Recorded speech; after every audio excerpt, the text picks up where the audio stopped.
All right, welcome back, everyone. My name is Dave. This will be an exclusive video that goes over to the Russian Front channel. I've got my friend Scott Ritter back with us. He's a former military intelligence officer with the United States Marine Corps. He's also a former UN weapons inspector. I know you've seen him a lot. He makes the rounds on a lot of alternative media. Scott, welcome back. Well, thanks for having me. All right, so I'm going to get your take on this headline that I just read here. Ukrainian President Vladimir Zelensky is visiting Poland to prepare a diplomatic coalition for eventual peace talks with Russia, according to retired Polish General Waldemar Skritz. I'm going to mess this up. Skripczak. I'm going to go with that. He argued that Kiev cannot achieve its aims on the battlefield and will need support for negotiations with Moscow. Scott, is this the end? Is this the beginning of the end? Yeah, I believe it is. I mean, I think reality is hitting home. We've had Ukrainian politicians and generals speaking sometime about a new miracle on the Vistula. Of course, that refers to the Soviet Polish War when the Red Cavalry of Marshal Budini had arrived at the footsteps of Warsaw, but the skies opened up and Polish hussars came down from the heavens and helped sweep the red thread away. That's not going to happen. The Polish military is suffering the most decisive defeat of the war in Bakhmut. The casualties are mind-boggling. The spring offensive that everybody's been speaking of is impossible to execute because the forces that were allocated for it, A, were insufficient to the task, and B, are desperately needed to plug the holes in the defenses of Ukraine created by the defeat at Bakhmut. There are no reserves left. There's no hope. The Russians, meanwhile, have yet to commit the full weight of their forces. And when they do, there will be nothing that Ukraine can do to stop them from achieving whatever objective they want. So I think Ukraine is looking for support so that when it is compelled to go to the negotiating table, it can have some leverage. For instance, I'm just speaking hypothetically, but that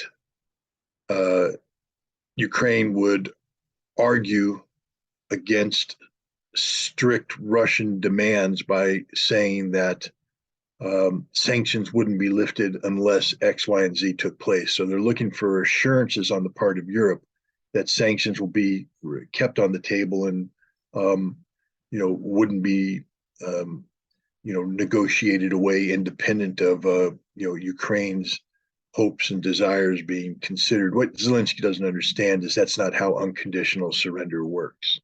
When you're confronted with the total defeat of your military, the total collapse of your society, and the total inability of allies to come to your assistance, you have lost all leverage.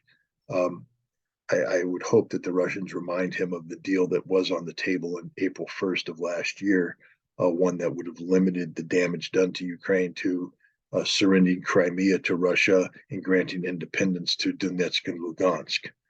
Today, that's off the table. Russia, of course, has incorporated not only Lugansk and Donetsk, but Kherson and Zaporizhia into the Russian Federation. It is part of Russia. It will never be returned to Ukraine. Demilitarization will be a prerequisite. That means the total demobilization of the Ukrainian military, the removal of all traces of NATO influence, and denazification. That'll be the toughest one, but that's one that Russia insists on, the elimination of the ideology of Stepan Bandera in the Ukrainian government and the delegitimization of that ideology in perpetuity. You combine this with the fact that Ukraine will never be allowed to join NATO, and there may be limitations on Ukraine joining the European Union, and that is the total defeat of Ukraine. I don't see how Zelensky meeting with Polish representatives can somehow alter that outcome. It's too late. he missed the window of opportunity. The best he can hope for is a negotiated settlement that allows him to retain Odessa, Dnipropetrovsk, Kharkov, and continued access to the Black Sea, and the possibility of the reconstitution of a viable Ukrainian state minus the 20% of its territory that it's permanently lost to Russia.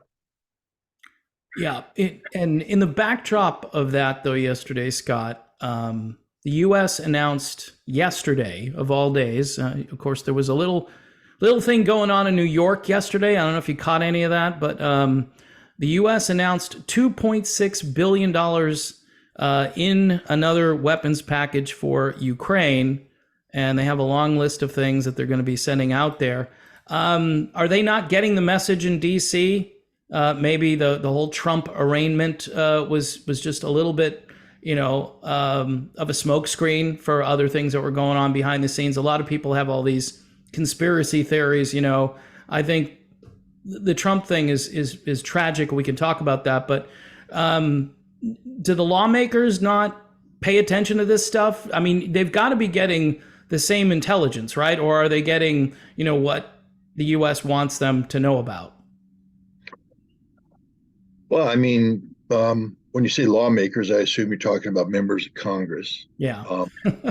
Sorry. So when you say the U.S., then of course they are the U.S. They are the U.S. government. So they're hopefully getting briefed properly by the intelligence agencies that they control through the purse.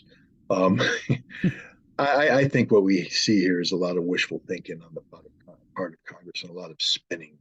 I think politicians right now understand what's about to happen to Ukraine, but they need to distance themselves from that outcome by saying that we did everything possible to facilitate a Ukrainian victory, and that if Ukraine loses, or when Ukraine loses, it's not because of a lack of trying on our part. The deficiencies will be solely on Ukraine. So I think that's the kind of spinning that's taking place right now. A lot of politicians running for cover, and the best way to cover yourself is to throw money at the problem, to say, see, we did it. See, we didn't fail Zelensky. We didn't let them down. It's not our fault that Ukraine lost to Russia. Yeah, but isn't this another huge United States military blunder? Isn't it? Because we're running the show. Or if we're not running it directly, we're running it indirectly. We're providing intelligence and obviously tons of financial support, which we have no accountability, by the way. This will be a really good investigation after the fact, Scott. When we poked around a little bit, guys like Rand Paul, saying, hey, I'd like to kind of know where the money is going. And immediately he's called, a Putin puppet and so forth, just for asking that one question. It's just bizarre. I mean, how is a guy like Lindsey Graham going to get cover from the things that he's said, which are outrageous, even from the standpoint of a ridiculous war hawk like himself?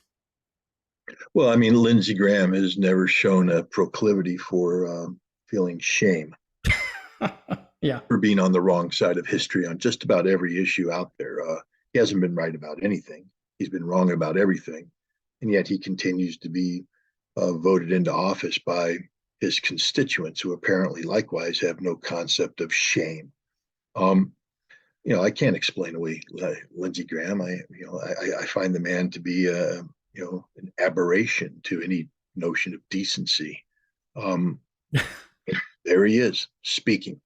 At some point in time, Congress will, of course, carry out an investigation. We see that, when it comes to Afghanistan, slowly the truth is coming out about just how bad this was and how much we were lied to. But frankly speaking, nobody cares. Yeah. No American right now is losing sleep over the fact that they were lied to about Afghanistan. And I will tell you, in a matter of a year or so, once Russia has won, no American's going to care that we were lied to about Ukraine. The American people have an absolute ability to forget bad. We celebrate the good, we forget the bad, and then we move forward, having failed to learn the lessons of our mistakes because we just ignore them. And that's just a sad statement of fact. At some point in time, yes, there will be people who say, oh, the Ukrainians stole 70%. The corruption was rampant. And then later on, we'll find out, oh, we knew the corruption was rampant, but that'll be explained away as that's just the cost of doing business. We had no choice. The alternative was just to let Russia roll over them. Um, and we will always continue to paint this as Russia's fault. This is a failing on the part of Russia, Russia's war of aggression. Um, just like, I mean, with the same hubris that people like Charles Dulfer, my former boss in Iraq, have the audacity to say that it's Saddam's fault that we didn't understand that he was disarmed. It's Saddam's fault, not our fault. It wasn't that we manufactured intelligence and we coerced ourselves into believing the WMD threat there, because it's clear now with all the documentation and everything that Saddam believed that he was disarmed, that he had given orders for this stuff to be destroyed, and that he believed that it was being destroyed and that it was in fact being destroyed. Mm-hmm. But it's Saddam's fault that we didn't believe him when he said, I have no weapons of mass destruction left. So it will obviously, it's going to be Russia's fault for everything, even though all the fact set shows that it was us. We started the war in Ukraine, but it's Russia's fault for taking our bait. Don't blame us that because we had a coup d'etat that overthrew the constitutionally elected government of Ukraine, replaced it with neo-Nazis who spent the next 8 years pounding ethnic Russians to death in the Donbass. Don't blame us. It's Russia's fault for believing us that there could have been a ceasefire, there could have been a potential peaceful negotiation. Shame on Russia for believing in peace, for believing that there was a possibility for negotiations. That's the kind of lunacy that's here. And again, under normal circumstances, this would make a wonderful Monty Python skit, because I'm sure there's just a lot of ammunition there for them. But the problem is, it's real, it's tragic, and you can't laugh at the amount of dead people that have piled up because of the arrogance, the hubris, and the ignorance of the American public and the American government, the American public elects into office. Yeah, and also in the backdrop of the possible negotiations here, which I'm hopeful that it's going to happen because this just needs to stop. But Finland is joining NATO, and maybe a reward for their good work on the pipeline. I don't know why the timing of that is. Maybe it was already in the works. What do you make of that? I mean, Finland's been posturing to join NATO for some time now. The Finnish desire to join NATO predates the Ukrainian conflict. So I think that it was accelerated by the Ukrainian conflict, but it's the dumbest thing Finland's ever done since fighting alongside Nazi Germany in 1941 against the Soviet Union. I think a lot of people have forgotten that fact, that Finland fought next to the Nazis. Finnish troops played an important role in the laying siege to the city of Leningrad. 1 million Soviets starved to death because of Finland. Wow.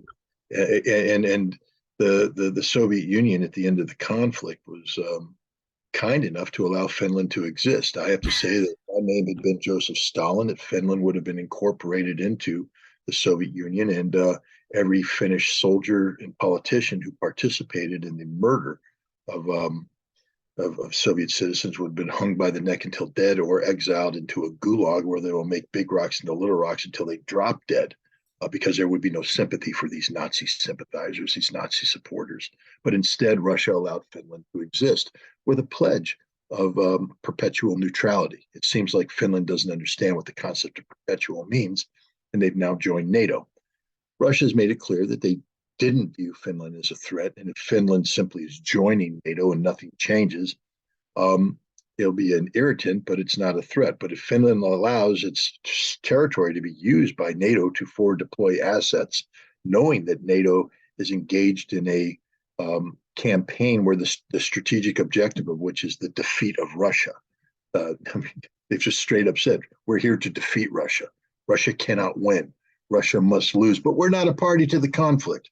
Again, that I don't know if what they're doing is inhaled through the mouth or snorted through the nose, but NATO's obviously under the influence of some sort of narcotic to believe that you're not a participant in a conflict when you are providing the means necessary to empower Ukraine to achieve the strategic defeat of Russia. And people having reflected on what the strategic defeat of Russia is, do you not understand that you cannot strategically defeat Russia?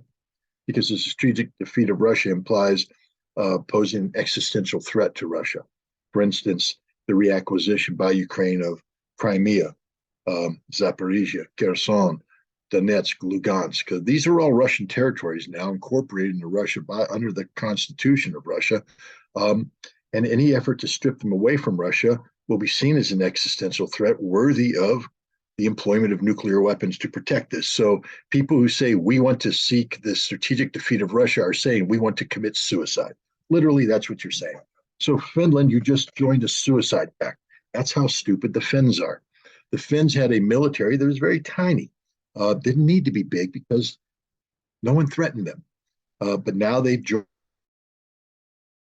NATO, and NATO is going to tell them, you must up the game. You must spend tens of billions, perhaps hundreds of billions of dollars that could have been put into infrastructure development and maintaining a good lifestyle for your people. But instead, you have to build a military that you didn't need to have.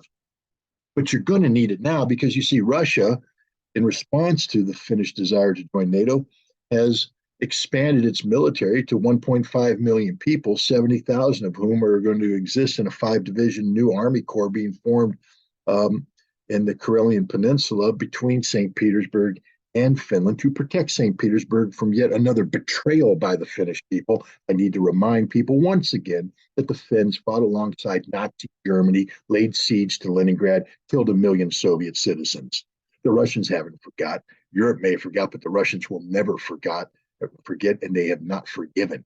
There will be a price to be paid. And I'm telling Finland right now, if there ever is a war with Russia, you're going to lose Helsinki. You're going to lose everything. The Russians are going to crush you. And if NATO goes nuclear, you will all die because you are now a nuclear target.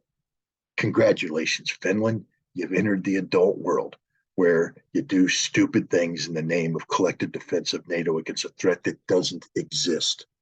But that's the decision Finland made. They got to live with it. I can guarantee you the successive generations of Finns are going to rue the moment they join NATO. There's nothing good that's going to come from NATO. 60% of the Finnish economy was tied to Russia. Do you think the Russians are actually going to continue to do business with Finland now that they've joined an alliance whose mission is the strategic defeat of Russia? And what happens when the Russians stop sending oil, gas, and commodities to Finland? Who's going to replace that? The strong EU economy that's booming right now? Are they going to turn to China and beg China to provide a Belt and Roads extension to Finland? Oh, but you can't because you just joined NATO, you morons. So Finland's going to be up there, and literally, it was this wonderful.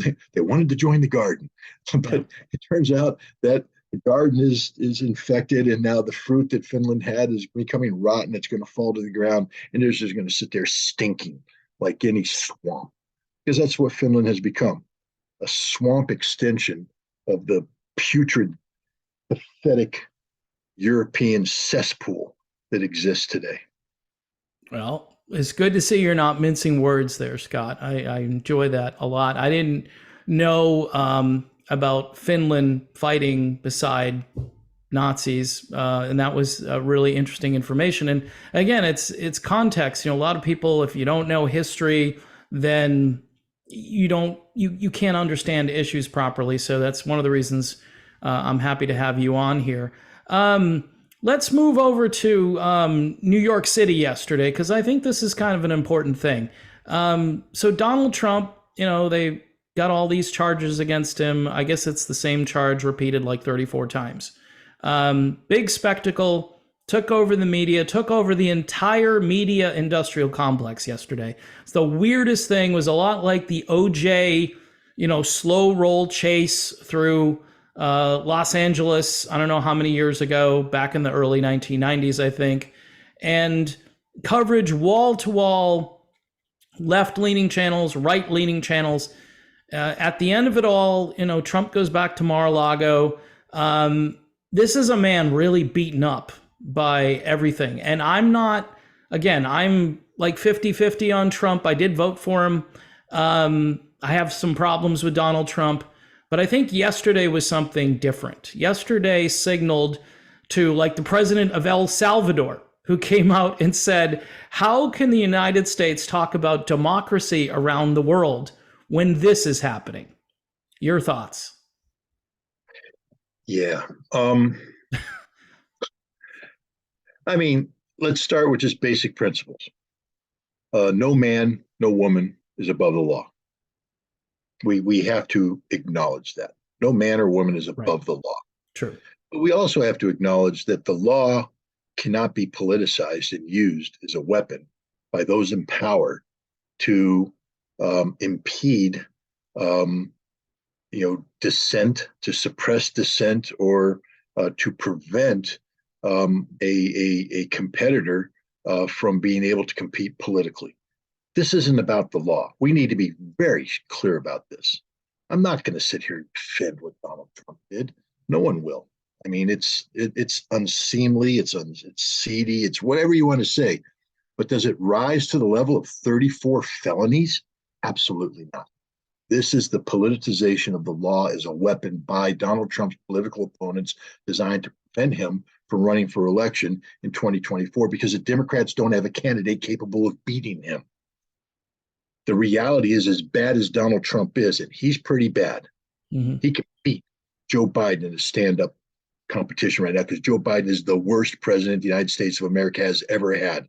And the only thing that could be worse than a Biden presidency would be a Kamala Harris presidency. And the Democrats don't have any other names on the ticket right now. There's no one else out there. You have senile and you have insane, and that's it. And so, what do we have to replace that? Donald Trump. Now, I don't know what they thought they were achieving by having this spectacle, but Donald Trump, it's like, the old story about don't wrestle a pig because you're just going to go both get sloppy, muddy, and one of them is going to love it. Yeah. Donald Trump is a political pig. Right. He loves getting down in the mud. He loves rolling around because he'll come up with the one-liners. He'll put labels on you and they stick. The media will give him attention. This is $1 billion of free advertising they've just given Donald Trump. Yeah. If he thinks that Donald Trump's going to end up behind bars, keep smoking what you're smoking. First of all, these charges right here, they aren't going to stick. I'm not a legal professional, but I don't know what this judge is going to do. I would be surprised if half these charges made it to trial.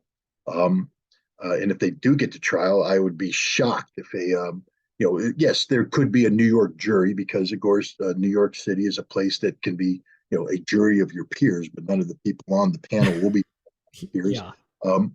But, it'll never survive appeal. And no one's going to imprison Donald Trump after conviction at trial on these charges when the appeal's out there. Plus, if he has lawyers worth their salt, this thing will get extended and extended and extended. Donald Trump's going to win the presidential election. And now the Democrats have to think about the words that he spoke of. I am your retribution. Yeah. Do they not know what they've unleashed here? Because I'm not happy about this. Right. I'm not happy about Donald Trump being empowered. I don't want retribution. I don't want that to be how American politics is defined. But they are thrusting us down a path that has the potential of leading to civil war. Yeah, I agree.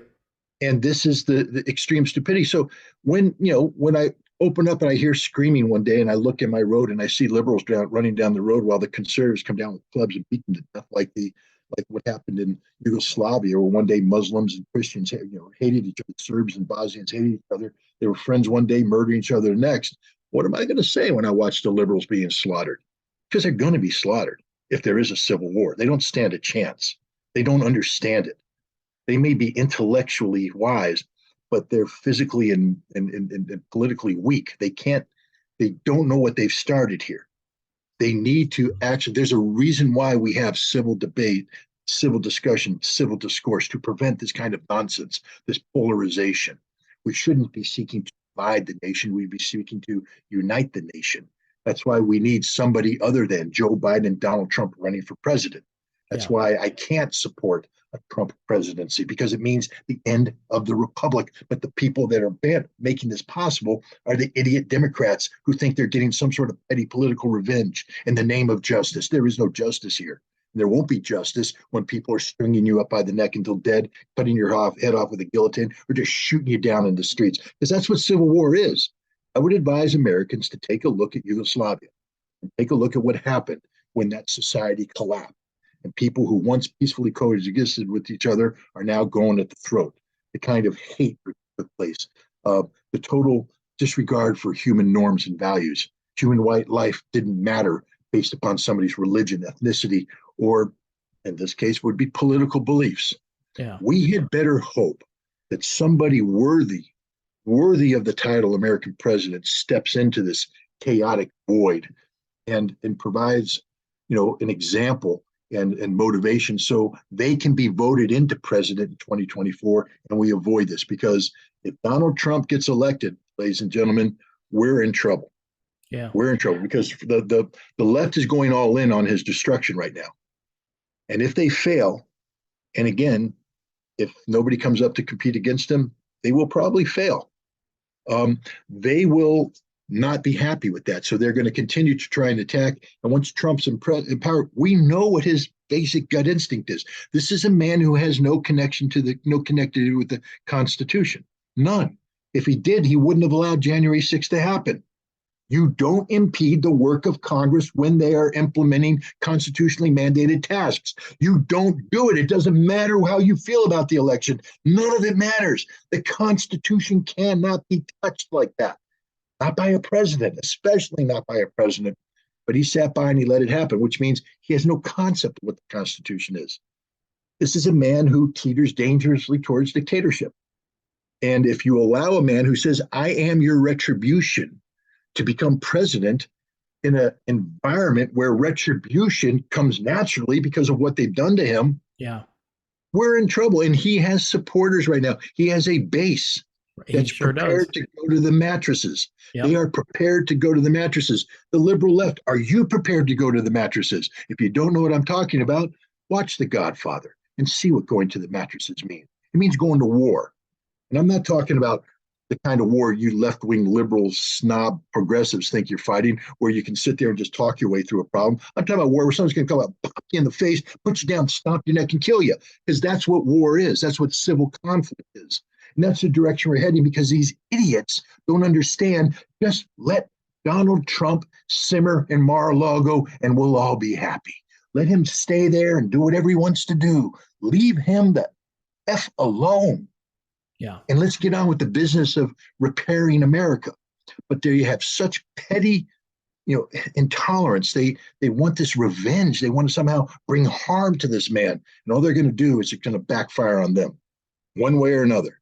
So whoever's out there right now who thinks they want to run for president, please throw your hat in the ring. And I'm not talking about Nikki Haley, Mike Pompeo, all these idiot Republicans who have already failed us. I'm talking about new blood. And it could be Democratic blood. I don't mind. Yeah. I will vote for a qualified Democrat in a heartbeat if they distance themselves from the lunacy of Joe Biden and the idiocy of Donald Trump. Well, as Robert F. Kennedy Jr. is out there, and obviously Tulsi Gabbard is out there. Those are my two favorite candidates. They need to announce. Yeah, but do you think Trump's life is in danger though now? I mean, especially if, say, they fail. Right. And this boomerangs and, the media, the media is doing a lot of this. I think for the last 6-7 years, this is a media creation, whether it's right wing media or whether it's just the liberal media. They're just nonstop every single day, obsessed with this guy to a point where, people like me, I said to my wife last night, I mean, I'm not even invested in Trump and this is driving me crazy. You know what I mean? It's like, this isn't right. And like you said, just leave the guy alone. But I mean, do you think, if he were to win the presidency again, that he'd wind up like JFK? No, because he's Donald Trump. You don't think they'd shoot him? I think he'll shoot them before they shoot him. All right. I don't. JFK was a president who believed in the Constitution, who believed in due process, who believed in America working the way it's supposed to work. If Donald Trump gets elected, he's going to be elected having lost faith in the process. Yeah. And I'm just concerned about what would happen. And I think it would start immediately. I think on Inauguration Day, we would see things that we haven't. If you thought his initial inauguration was sort of weird, wait till you get Inauguration Part 2, and we transform overnight into a police state. Because all it will take is the Democrats to start demonstrating, Right. and violently, and they will be declared enemies of the state. And then it begins the repression, the oppression. We haven't had jackbooted thugs kick down doors and drag people out too often. We've seen it every now and then, where the FBI overreaches. But this will be different. This will be Department of Homeland Security, like the Gestapo, through the streets of America, hunting down anybody on the internet saying anything negative about Donald Trump. That will become a crime, and courts will be suspended. This is the future of America, ladies and gentlemen. This is what we're going to get, because you're making this man the most viable presidential candidate right now. You're giving him free press, and you're giving him a cause that a significant number of Americans believe in.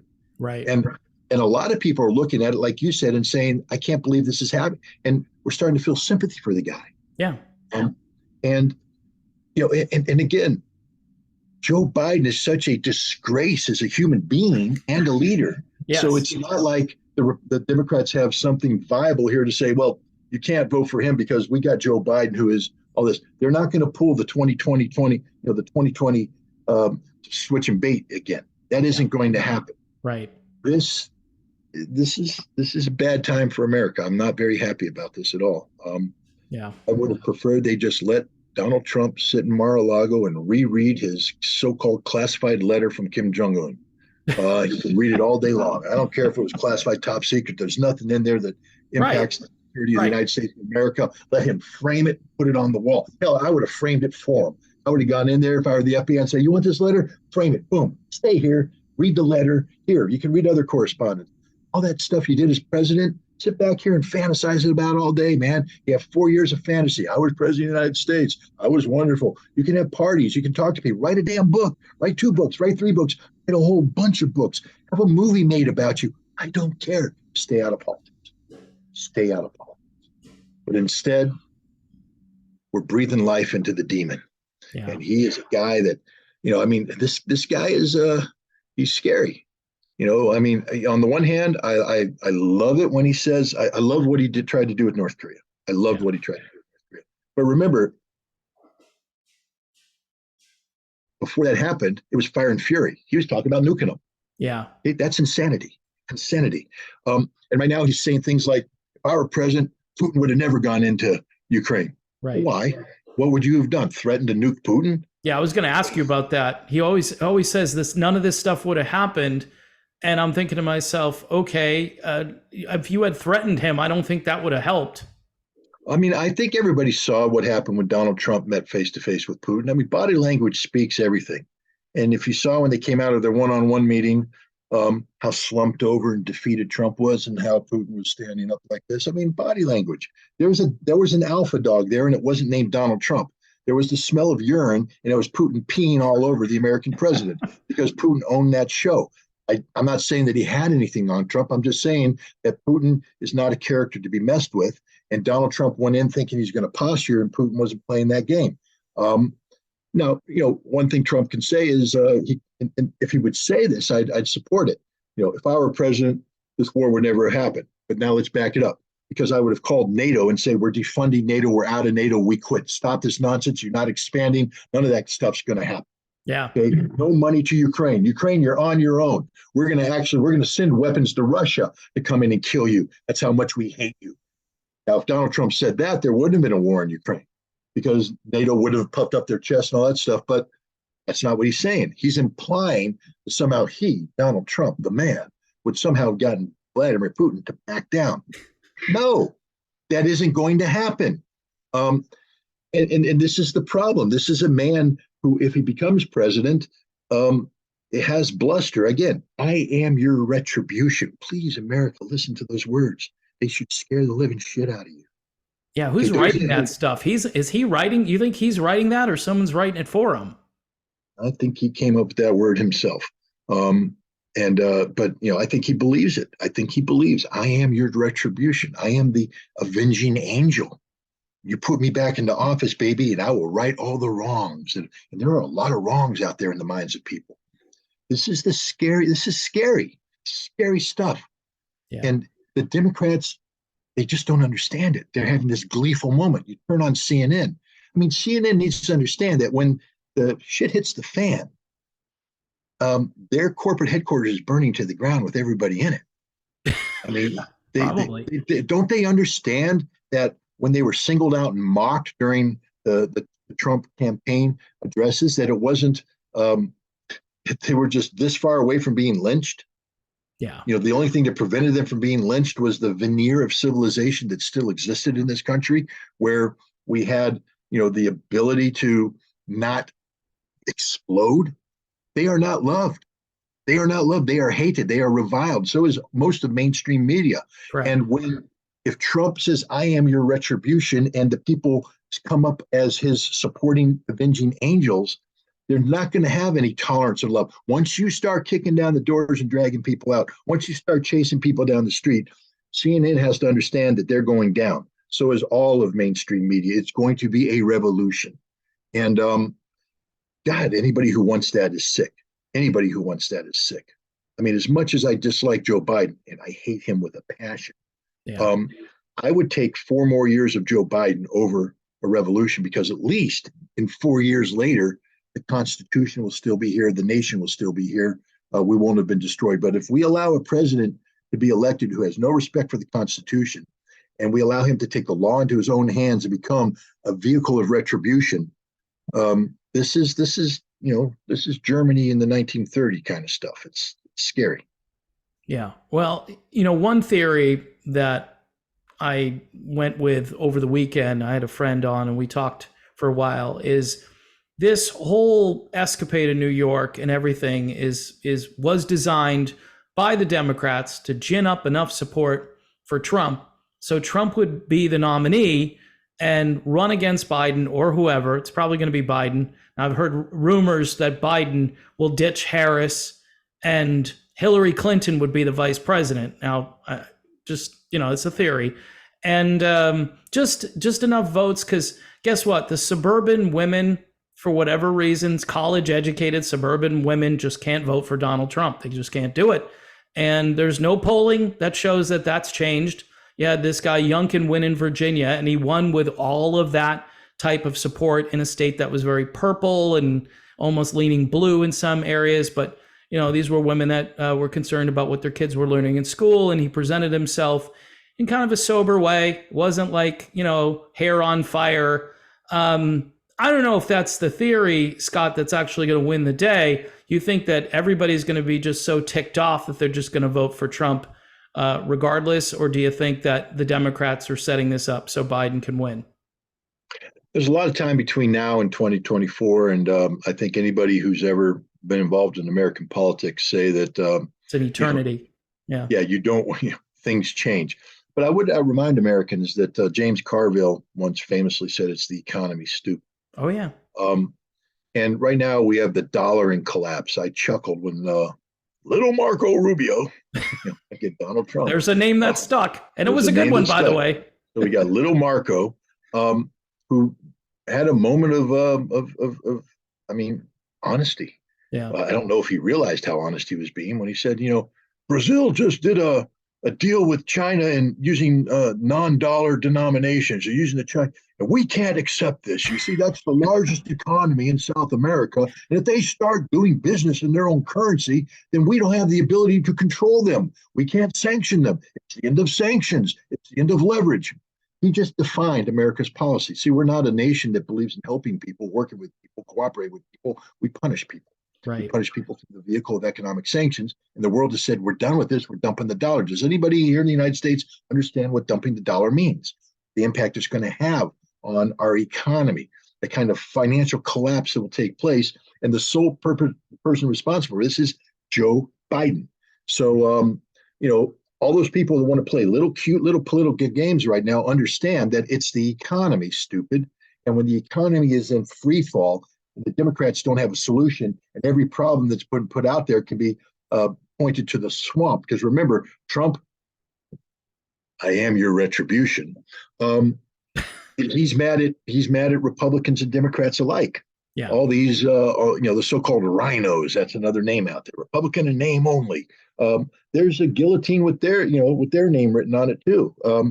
Trump is going to clean house. People who opposed him are going to be on this side, and the people that support him are on this side. This side's the winners. Um, so I know there's people out there playing cute little political games in their mind right now, but it's the economy, stupid, and the trajectory of the American economy is not going well.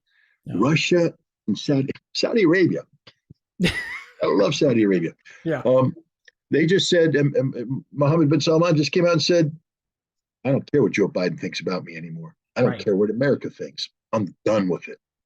And then they went and cut their oil production by 500 million barrels. Oil price jacked up. The Russians went, we like that idea. We're going to cut oil production by 500 million or 500,000 barrels a day also. And, Europe's sitting there going, we got a price cap on Russian oil. You must recognize the price cap. And Japan went, stick the price cap up your butt. We have to buy oil to survive. We're paying the price, the market price. Right. And the rest of the world is going to be paying the market price too. And so Europe and the United States are going to find themselves yet again isolated from the rest of the world. That pathetic little arrest warrant they put out for Vladimir Putin, designed to constrain his travel. Well, BRICS is meeting in South Africa. South Africa is, of course, a signatory to the Rome Treaty and part of the ICC. South Africa said, screw it, we're not arresting this guy. This is a bogus warrant. Fact is, you have people saying we need to pull out of the Rome Agreement. And you're going to find the world turning their back on the ICC because the ICC is nothing more than a judicial extension of a post-colonial reality trying to be imposed on Europe on lesser nations, mainly African nations, but defeated. It's like a New York. It's like a New York district attorney, Scott.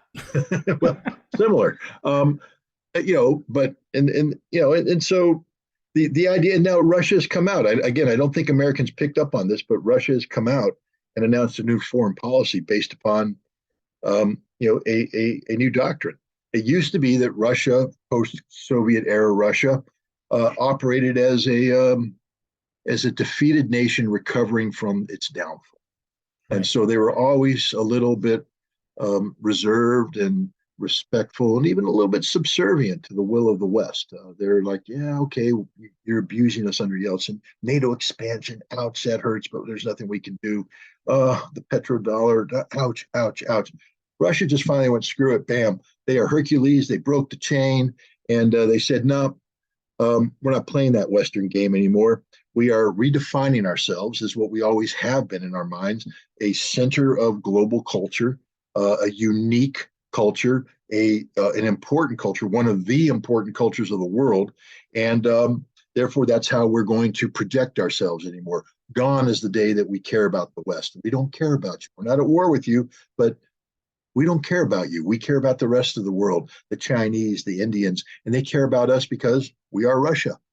And when we say we are Russia, we feel that has as much weight as you saying we are American. So there used to be a day when you say we are American, everyone, ooh, yes, America. Now we go, we are America. People going, get in the back of the line.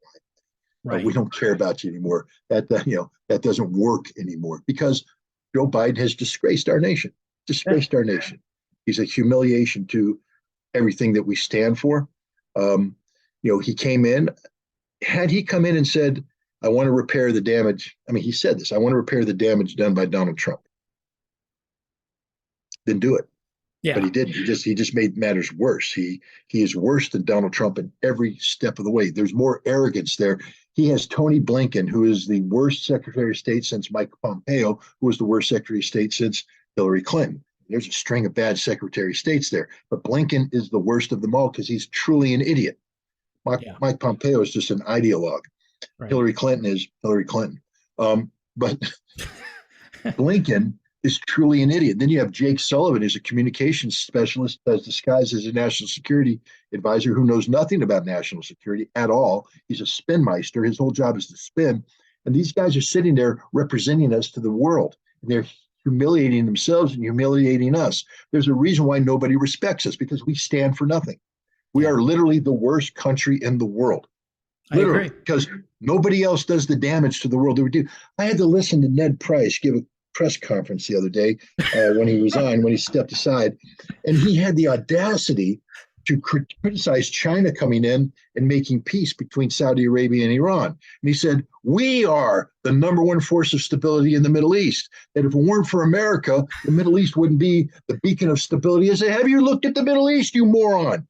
Yeah. It's a chaos, death, and destruction, all of which is attributed directly to us. Our Yep. decision to invade Iraq and Yep. everything that came from it, our illegal occupation of Syria, the drone assassination, everything we do, we kill. Afghanistan. Forgot about Afghanistan, Afghanistan. nothing we do works. Nothing we do works. Now we've taken our Midas touch and we've touched Ukraine and they've died. And then we have Georgia, where my wife is from. We're trying to kill them too, all in the name of doing what?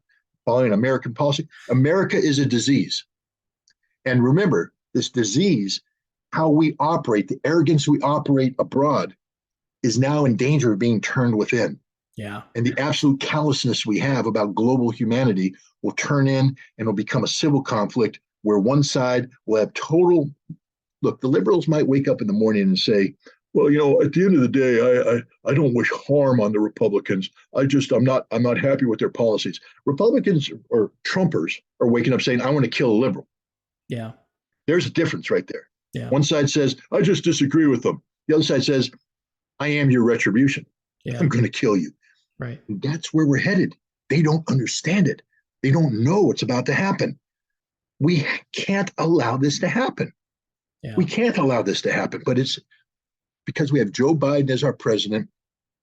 We are in free fall right now. If Biden had a brain, which he doesn't, and he does, and it's just not functioning anymore, he should have called for calm and try to call for some. Nobody ever calls for unity, Scott. Nobody at the top ever says, hey, let's try to all work together and figure something out. I've noticed this now for a couple of generations. I mean, you have to go back to your old boss, Ronald Reagan, to find somebody who, earnestly reached across the aisle and made friends and had the right kind of temperament.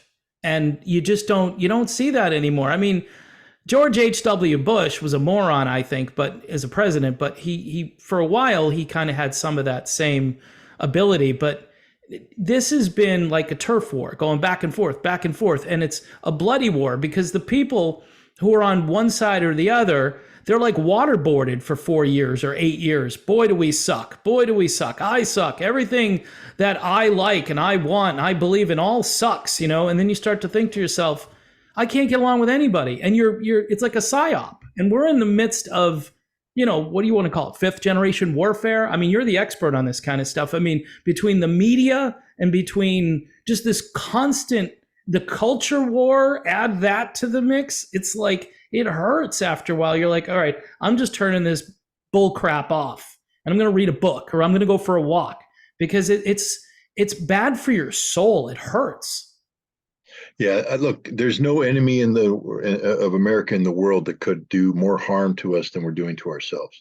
Yeah. This is 100% self-inflicted. In fact, the world's out there trying to help us, with the exception of our European allies. I mean, my God, talk about a bunch of compliant little poodles that just have sold their soul to the devil. But the rest of the world is actually out there trying to help us. I mean, Russia is like, dude, just sit down and talk. Yeah. We can fix this thing. China's like, we really would like to trade with you. We really would like to trade with you, but you keep sanctioning us. And why do you keep doing this? It's like watching somebody, I can't, cut themselves, but I don't want to do that because that is a serious mental issue. And yeah, it is. I don't want to, but watch somebody doing self-harm. Right. You're like, why are you doing that? Don't do that. Don't. We'll fix whatever's bothering you. Work with me. But instead, we just continue to do self-harm. It's a tragic time to be an American because there's almost no hope. I mean, I would like to see. I'm a big fan of Robert F. Kennedy. I think the man, he is intelligent. Mm-hmm. He comes from an honorable pedigree. And if he could capture the imagination of the American people, I think he could be a good leader. And if he picked somebody like Tulsi Gabbard to be his running mate, I think it's an unbeatable ticket. So like Robert F. Kennedy, if you're listening, please announce and ask Tulsi to be your running mate. And now you've bridged, because Tulsi can bring a lot of Republicans with her. Oh yeah.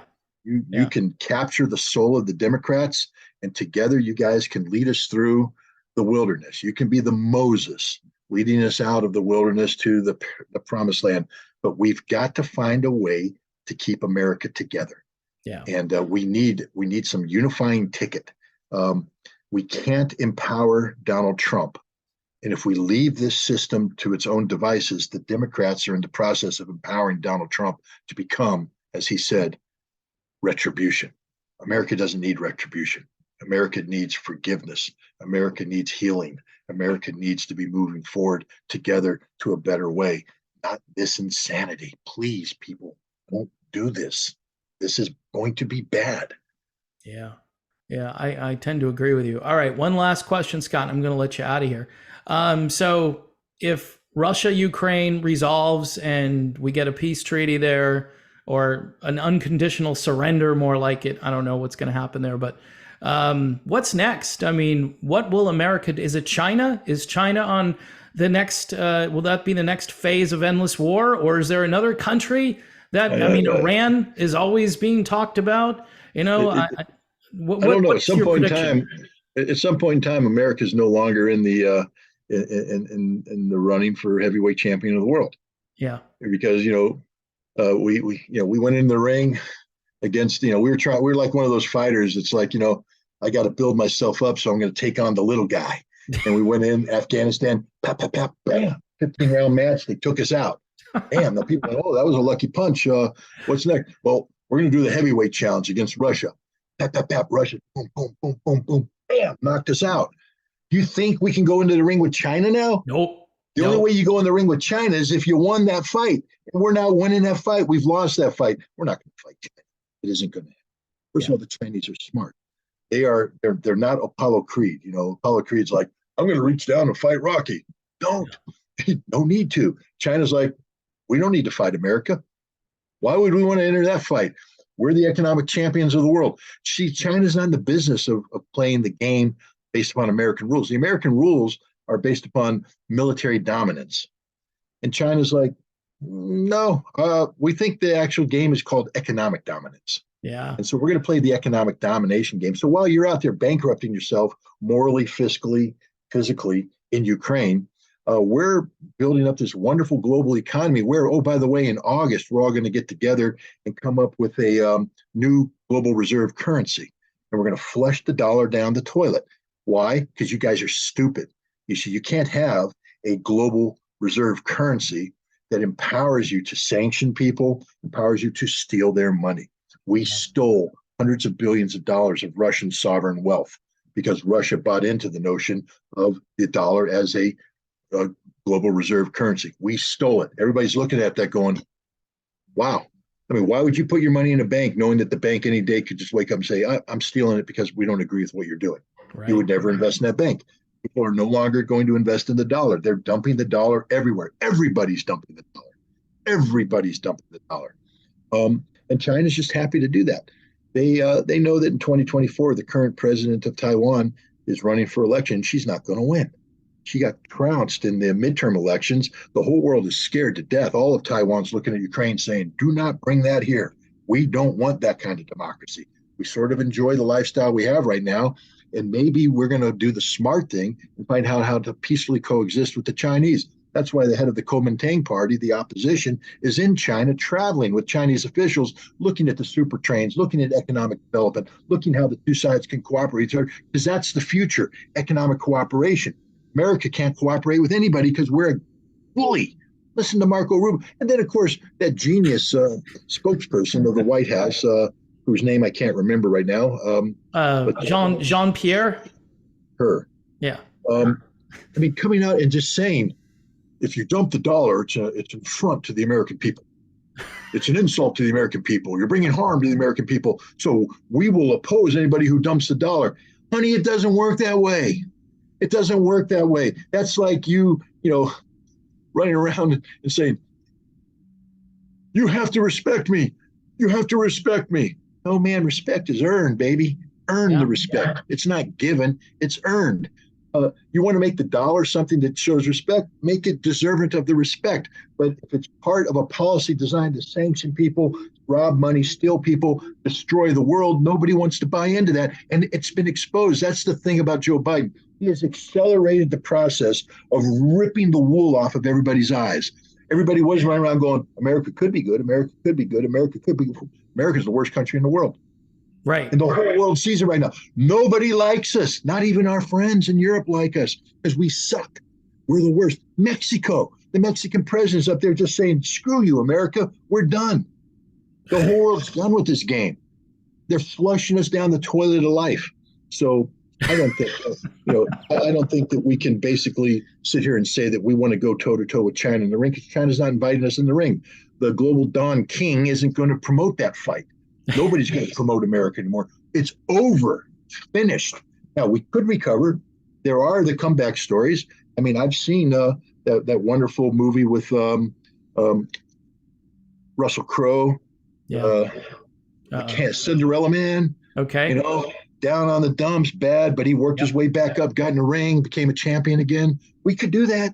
I don't want to fight. I think we have to forget about going in the ring. We have to start talking about competing economically and breathing life into American democracy and seeing if we can use that to inspire people. But we have to rebuild ourselves. We have to recover. We need leadership that speaks, that recognizes the reality. And again, I give kudos to Donald Trump because every once in a while, because he meanders all over the place, sometimes he says things that you go, hey, I like that. If we could just cut that out and paste it, no one would talk about that. I mean, I love when he says NATO, why? What's the purpose of NATO? Brilliant question. Can't be answered because there is no purpose of NATO other than death and destruction. But then he says that the greatest problem in the world today is America. Yeah. I'm like, yes, you got it. You broke the code. Right. But don't say anything more because you're going to say something now, Donald, because that's what you do. And you're going to say things like, if I were president, there wouldn't be a war in Ukraine, because now you're going to repeat all the things that are bad about America because you're going to bluster, you're going to bluff, you're going to threaten, you're going to cajole. And that's why we're the worst nation in the world. Nobody wants to do business with us. If you're a businessman, Donald, understand that it's time to sit down at the table and cut a good deal for everybody. That's what makes us. You're a good businessman. And America has a lot to offer. We can be a productive society if we want to be, if we don't go to war with ourselves.